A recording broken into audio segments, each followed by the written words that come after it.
consider this a professional courtesy. Hello, everyone, and welcome to another edition of Real Estate Realities with the Rebel Broker.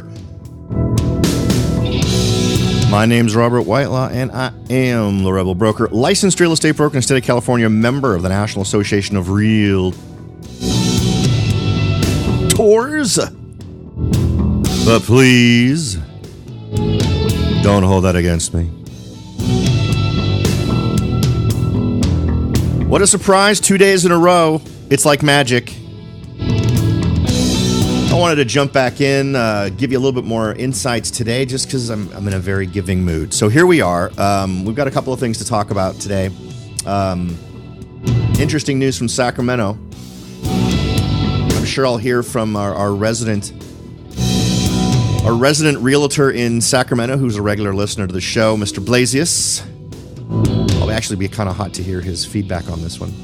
But we're also going to look at maybe something that's on the sidelines of what we're thinking about it. The only reason it resounds with me is because I noticed similar comings and goings the last time we had a big downturn. So we'll talk a little bit more about what the heck I'm talking about in a minute.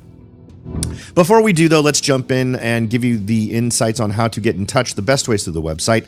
That's at therebelbroker.com. Feel free to head on over, send along any ideas, suggestions, observations, questions that you might have. You can click the contact link in the menu bar and send any stuff along that you feel like you really want to do. You can also join the Rebel Underground from there, so feel free to take advantage of that. What else? That's it. Yeah. So let's first spend a little time talking about Sacramento. Sacramento has been one of those cities that we've talked about quite a bit on the show here. A couple of years back, I predicted that we would see a rise in Sacramento, that it was a good place to invest. I entertained the idea of going up there and investing myself. That was sort of linked with my sell my house plan, which didn't happen and hasn't happened yet, but I am still working through that. But I do keep an eye on that market because I still think it's an interesting market. But the most recent news that I got just the other day, or at least it finally came across my desk, really fits in nicely with what we were talking about yesterday. Sacramento housing in June, sales down 3.1% year over year. Active inventory up 26% year over year. So really what we want to figure out is this another example of what seems like a pretty big turnaround? Now, remember, this is for a month. This isn't for a quarter. I would love to get more data on this to see, what is really going on. But the article I'm getting this from is from Calculated Risk, which, as we know, often pulls from other sources that they really tend to make conclusions from stories that they're looking at. Compared to June last year, the figure is a 3.1% decrease. As we mentioned, active inventory is up 26.4%. The average days on market increased from 20 to 21 from May to June, and the median days on market increased from 9 to 10 days on market. Represents the days between the initial listing of the home as active and the day it goes pending. Of the 1,767 homes that sold in the month, 80.1% were on the market for 30 days or less, and 92.4% were on the market for 60 days or less. Inventory is still low, but now increasing significantly year over year in Sacramento. So that is interesting data. The days on market has only, frankly, that kind of a change in a single month, I don't consider statistically significant. A 1 day increase, that doesn't really show me anything in terms of being able to come to any decent conclusions. I'd love to hear from Scott and see what he has to say about what he's seeing in the marketplace. He likes to kick around the numbers the same way I do. And my access to Sacramento data is a little bit more limited. I have direct access to everything for San Francisco all the way down past Monterey in terms of being able to get real nitty-gritty data. But I don't have that luxury when it comes to the Sacramento market. But it is one more we can put on our list, right? Yesterday we covered a pretty substantial list of metro areas that we're seeing a relative turnaround in terms of inventory numbers. So I think just on that basis, we can absolutely add Sacramento to that list of areas to mark down as potentially in a turnaround in terms of inventory. And since we haven't seen a movement in terms of days on market, it's going to be interesting to see how this plays out in coming months. Do I think anyone should be panicked in Sacramento who's bought relatively recently? No. It seems like a pretty robust market in terms of being able to stay at least competitive for investors in terms of the return on investment. As long as you bought smart, I don't think you have anything to worry about. And if you've purchased and you are now renting, that side of the market still seems to be very healthy in Sacramento. I'm not seeing anything that indicates to me that we're going to see a big dip in what folks get for rent in Sacramento anytime soon. So I think that you're probably protected in from that standpoint. And even if the prices for homes do go down, remember, as an investor, if you're doing a buy and hold, that may reduce the on paper value, right? If you do see that the value of your property goes down, that's really an unrealized loss, right? You don't realize the loss till you actually sell the place. So given the way markets work, I think we will absolutely see a downturn at some point that lasts some period of time. But just like the last downturn, which everyone thought was biblical, that went too. Look where we are now, right? We from 2007, 2008 till now, a lot of people back then thought it was over. Everything was done. And sure enough, everything ended up coming back. And that's the cycle, right? That's the way things work. But the goal is to try to ride the cycle to your best advantage. So should people in Sacramento potentially see this as the time to move out, or not move out maybe, but to take the cash out of their investments in Sacramento? Well, I think you'd want to talk to a local real estate person and get more data. If this is a situation where you bought your home and you live in Sacramento and this is something you're thinking about, this is something that should absolutely play into your decision. I know that for me, I am pretty convinced that I am at the top of a market and that at some point relatively soon, within the next 6 to 24 months, we're going to see a turnaround in the marketplace that results in either a flattening or a downturn. Now, if I end up being correct, but not correct enough, right? And by that I mean, let's say I sell my home next month and I cash out and property values continue to go up. And let's say it goes to the outside edge. Let's say that we don't see a downturn until the end of 2020. And in that time frame, property values have gone up as much as they went up over the last year and a half. And then when the dip comes, they just dip right back down to today's value, right? Well, then for me, it's not really much of a win, right? I'm in a situation where the market has gone down, but it's gone down to the point where I got out. Now, I actually think that any downturn that we're going to experience is going to be more substantial than that. I think it's going to be one of those situations where we tend to see a lot more of a dip. A lot of this is going to rely on how much inventory gets added to the marketplace. But I'm of the mind that we're not going to see a super small dip in prices. I think overall we're likely to see something that's larger. Will it be as large as the last downturn? I'm not sure. It's really going to depend on how many dominoes fall. Yesterday, I made mention of the idea of the dominoes, right? Where there's things in the marketplace that will suffer based on a failure of any one of these areas. And then in turn, those failures could push down these other items, right? These other things in the marketplace that could potentially make things worse. Okay, so let's hit the other thing. And I'm reaching a little bit for this one. I'm going to admit it. But I remember at the time when our real estate was taking a dump, the real estate in London was kind of doing the same thing. And then when there was the recovery, but there was a little bit of lag time between them. What's interesting is London is experiencing a huge drop in market. I was just reading an article from Mansion Global where they were talking about the level of decrease. Let me just hit you with these numbers because it's kind of interesting. Quote, since the start of this year, the value of British property, of the British property market has dropped almost 27 billion or $35.73 billion.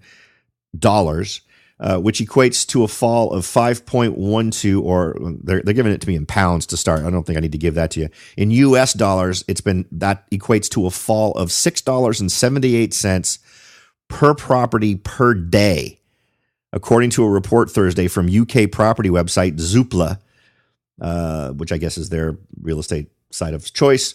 The total value of the British property market now stands at 8.19 trillion, a decrease of 0.33% or 26.9 billion since January 1st.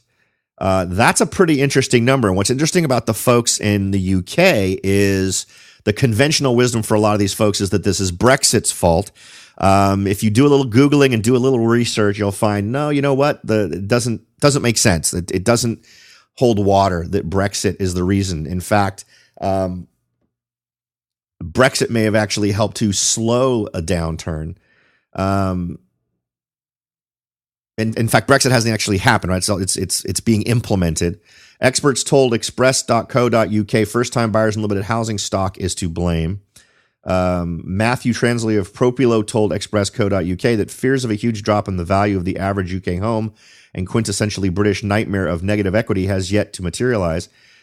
He went on to say, if you roll back the clock to the early part of 2017, the death knell of the housing market was meant to be ringing out thanks to Brexit. I recall some experts predicting that property prices could drop by up to 40%, and even bank collapses were being speculated about thanks to the supposed dip in house prices. So here we are, where none of that stuff actually ended up happening, but we have seen in this year a dip.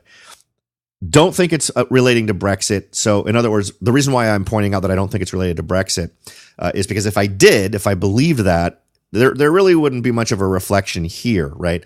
What drove down or what affected London and England real estate prices back in the last downturn were the same kinds of things that affected us. A lot of it was bank related. Remember, banks are international.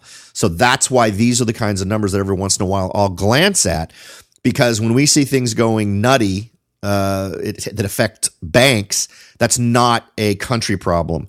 That's going to be an international problem. Our biggest banks are typically either owned or own tons of banks in Europe or have loaned a ton of money to banks in Europe. So there's a whole lot of interconnectivity between us and particularly European banks that makes it worth our while to at least casually check in with what's going on relating to economics and finances in Europe.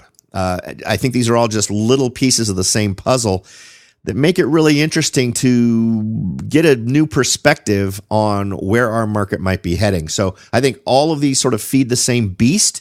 These things make me more convinced that we're heading in a direction where we're likely to see a downturn of some kind that'll either start with or eventually involve real estate prices. And it's likely to be something that involves a lot of different things. Now, for more details on all the various things that are sort of feeding that beast, check out some of my past shows. I've talked about pensions. I've talked about the higher education student loan bubble. We've talked about the auto loan bubble. We've talked about an awful lot of different elements, and there's tons more. I mean, there's a lot of different things that are weak spots.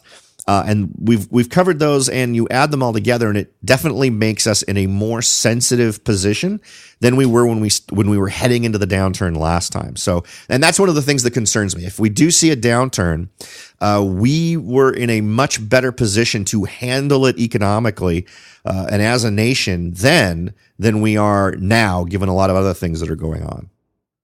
One other thing I wanted to cover today was an interesting note regarding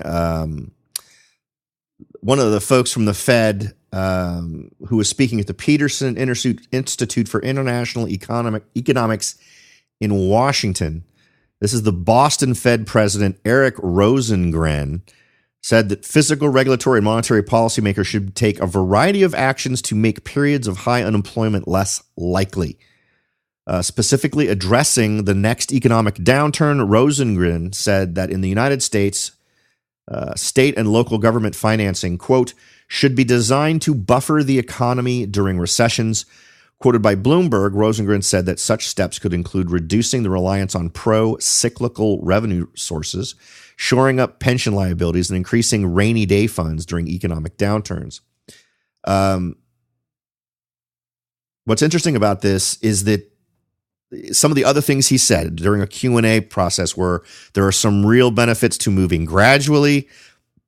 Remember, these were all prepared statements. Must watch if inflation picking up more than thought. Have not seen wages go up very rapidly yet. Can take a bit more risk if expectations are well anchored. So these are things, and the reason why we pay attention to this is it helps us understand the tempo of the Fed. Now, remember, we have been told that the forecast was for 2 more rate hikes in 2018. When you come out and you actually say stuff like that, you're setting a precedent. You're putting a stick in the ground, telling the public what you're thinking, what you're planning to do. When you do that kind of stuff and then you don't follow through with it, it'll be interesting to see how they explain it. But given these comments, it shows a lot more hesitancy than was being expressed a year ago by the Fed, or even at just the beginning of this year. It may be the first warning shot that the Fed's 2018 and 19 dots are about to come crashing down, as the recent forecast of 2 more rate hikes in 2018 is slowly but surely shifted to 1 or even 0. The market is now only expecting a grand total of 2 to 3 more rate hikes before the Fed calls it a day and starts to truly prepare for the next recession. So to kind of, put another bow on this, I don't even want to call it a present because it's not a very good present, is even the Fed is now saying things that do not indicate a robust enthusiasm for where the economy is going in the relatively near term. Now, by relatively near term, I'm not talking about 2 years. I'm talking about this year. I'm talking about the Fed now changing course in what they're likely to do relating to rate increases, right? Because rate increases are the Fed's way of saying we're confident in what's coming, and we're confident in where we're going, and we're confident in where we are. If we start to see a shift where that changes, where they don't do what they say they're going to do, in other words, if we do end up with 0 interest rate hikes in this year, you can at least say to yourself, well, the Fed sure isn't very confident about what's going on. Now, of course, I'll cover all that stuff for you as soon as changes come as it relates to what the Fed is or isn't doing. But, it is interesting to keep an eye on the tenor of what these guys say, particularly when they're prepared remarks, right? Because these folks don't say anything that isn't designed to do a very specific thing. And in this case, it is such a soft statement that down the road, they can point back to this and say, we weren't being, illusory, or we weren't being deceptive in the impression we were trying to give folks. As usual, the goal is to always leave you with more information. This is more stuff to bounce around in your head. I'm hesitant to make any real firm predictions. There's a lot of balls in the air right now, but in terms of understanding what you should be thinking as a buyer, seller, investor, it's going to be a transitionary period. I think you need to have a plan in your head for what you're going to do moving forward. And I don't think it's unwise to make those plans now. If you are looking to sell, just make sure you're fully informed on what's going on with your marketplace. If you're looking to buy, absolutely consider whether or not that makes sense. And I know in my local marketplace, I would not buy right now. Unless I absolutely had to. And as far as investments go, I'll tell you the one thing I'm torn on, because I've talked about selling my home and pulling the money out and using it elsewhere. And the math makes sense for that. We've talked about this on previous shows, where if I took the amount of equity that I have in this property and used it elsewhere, it would make me it would be far more return on investment to do that than to, say, rent this property. Now, that math I did was a while back, and it still holds kind of, but given what I could rent my home for now, it almost makes it worth it to do that instead. In fact, it almost makes it worth it for me to rent my home and actually rent another home and while I'm doing that. So something that's bouncing around in my head, I don't think that's going to be the path that I take, but it's always good to flesh those things out, figure out what the real numbers are, just like I have. I would hope that you would too. All right, folks, thanks again for listening. The goal is always to leave more knowledge on the table. I always want to feed the brain food to you so you guys can come to better conclusions in your own investments. Thanks again for listening, and I'll talk to y'all next time.